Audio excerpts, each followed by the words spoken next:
मैं शेर नहीं, लेकिन आप गोविंद को आशीर्वाद देंगे तो मैं सवा शेर हो जाऊंगा, क्योंकि यह चुनाव गोविंद का नहीं बल्कि भारतीय जनता पार्टी का चुनाव है। प्रधानमंत्री नरेंद्र मोदी का चुनाव है। मैंने कई सभाएं की हैं, लेकिन आपकी विधानसभा में पहली बार आ रहा हूं।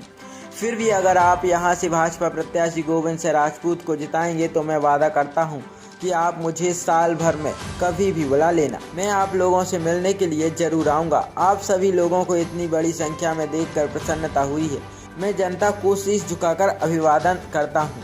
यह बात भारत सरकार के रक्षा मंत्री राजनाथ सिंह ने विशाल जनसमूह को संबोधित करते हुए कही। भारतीय जनता पार्टी और कांग्रेस के बीच मौलिक अंतर यह है कि भारतीय जनता पार्टी जनता को अपना जनार्दन मानती है और कांग्रेस पार्टी अपने परिवार को जनार्दन मानती है। दोनों के बीच सबसे बड़ा अंतर है। भारतीय जनता पार्टी की एक और विशेषता मैं आपको बताना चाहता हूं। हम जो कहते हैं वो हम करते हैं। मैं याद आपको दिलाना चाहता हूं, राजीव गांधी जी भारत के प्रधानमंत्री थे।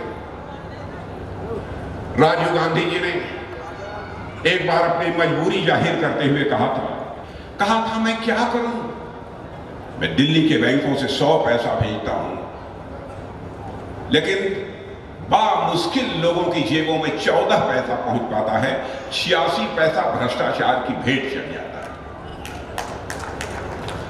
लेकिन हमारे मोदी जी ने संकल्प किया हम इसे दूर करेंगे।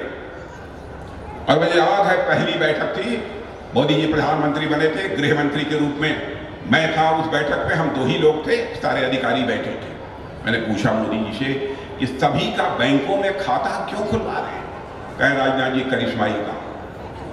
जो लाचारी राजीव गांधी जी ने व्यक्त की थी, उस लाचारी को हमारे प्रधानमंत्री ने चुनौती के रूप में स्वीकार किया और उस पर विजय प्राप्त की।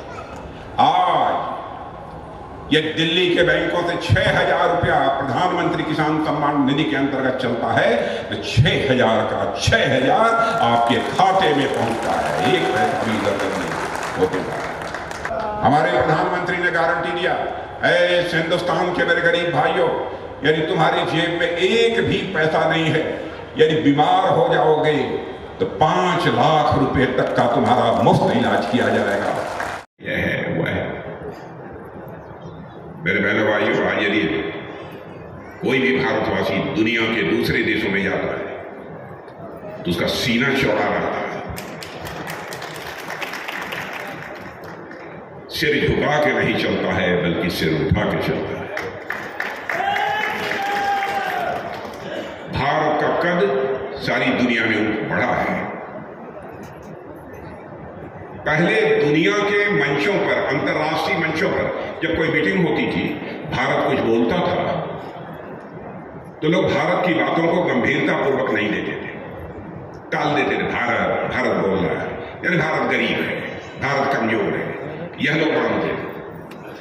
लेकिन आज भारत दुनिया के मंचों पर, अंतर्राष्ट्रीय मंचों पर कुछ बोलता है मेरे बहनों भाइयों, तो दुनिया कान खोलकर सुनती है कि भारत बोल क्या रहा है। यह भारत की हैसियत सारी दुनिया में बनी है।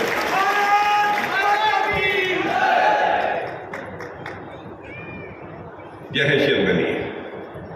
क्या आपको अच्छा नहीं लगेगा? क्या आपके देश, जिस देश के आप नागरिक हैं, उस देश का कद दुनिया में सबसे बड़ा हो जाए? आंकड़े बहुत है, लेकिन आपको सब आंकड़े में नहीं लेना चाहता। बहुत है। पहले लोग कहते थे भारत कमजोर देश,